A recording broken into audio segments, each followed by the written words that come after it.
the peak, the pinnacle, the crest, the highest point, the pivot, the summit of Islam is jihad.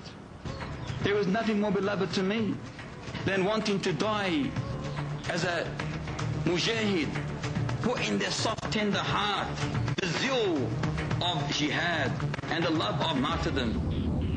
That was a clip of an imam preaching jihad in an English mosque, and Britain's Channel 4 went undercover for 10 months investigating the radicalization of mosques all throughout England, and their investigation revealed an epidemic sweeping the nation. As investigators look for who could be responsible for today's attempted terror plot, many wonder if the members of these mosques, these radicals, could somehow be involved. We're joined by Brigitte Gabriel, author of Because They Hate. Brigitte, welcome back to the program. You know, you hear that. Thank you, Sean. Delighted to be with you. The highest summit of Islam is jihad. Is it fair that people may look to hate rhetoric like that, the terror plot that was stopped today, and think that would be the first suspect, or is that unfair? Well, this is where these terrorist suspects are getting their education from the mosques. They are following the words of the Quran, and sadly, you have these radical mullahs in these mosques just spewing this hate and training people to follow in those footsteps of jihad.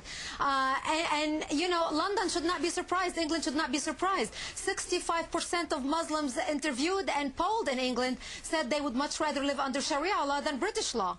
Well, do you think most people understand the extent to which this radical point of view is dominant? The fact that they went undercover and they got so much of this type of rhetoric? Do you think people are not estimating correctly the nature of this threat?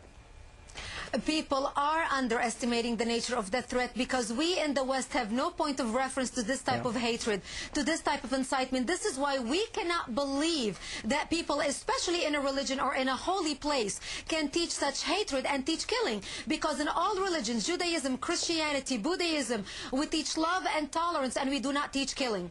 All right, Brigitte, based on your investigation, and you're the author of the book Because They Hate, you know, we talk about, well, is this a small percentage of those in the Islamic faith? Is this a large percentage?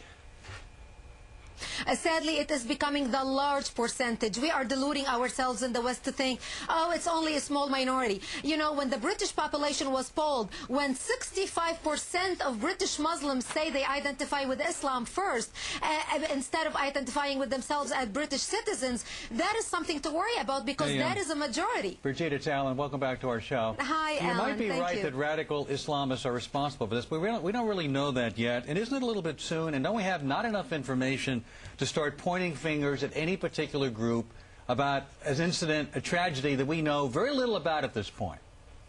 Well, we can be clearly pointing the finger, for example, at somebody called Barrett, who was arrested and convicted in Britain 1 year ago and actually wrote a 39-page document called the Rough Presentation for the Limo Gas. We're talking about what happened today. We don't know who did it yet.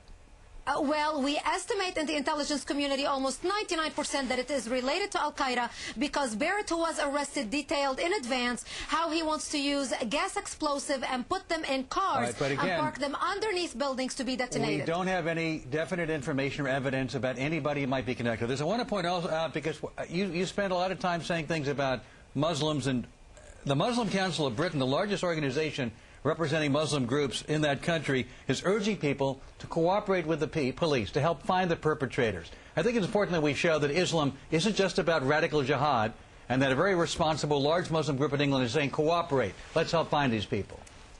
Well, that will be great, and I hope this large group in England as well will crack down on the mullahs who are teaching hatred in the mosque and themselves will infiltrate those mosques and tell people to stop teaching the hate education. Why does it have to take for a group of journalists going undercover into mosques in England to find out the truth about what's happening in the Islamic community? I think, Alan, at this point in our history and the threat that is facing our Western civilization, we have to be vigilant, we have to be smart, and we have to be as kind as dove, but as wise as serpents. You're right. We have to be vigilant. We have to be smart. But we also have to be responsible and not start pointing fingers at people and accusing groups that we know not may have participated in this until we have all the information and know who we're talking about, Brigitte. Isn't that true? Quickly, it's true to certain extents, but we also know that British Muslims have already said they want to do these type of plots, and we're just looking back at history and following it. Brigitte, always good to see you. Thank you for being with us. And coming up tonight.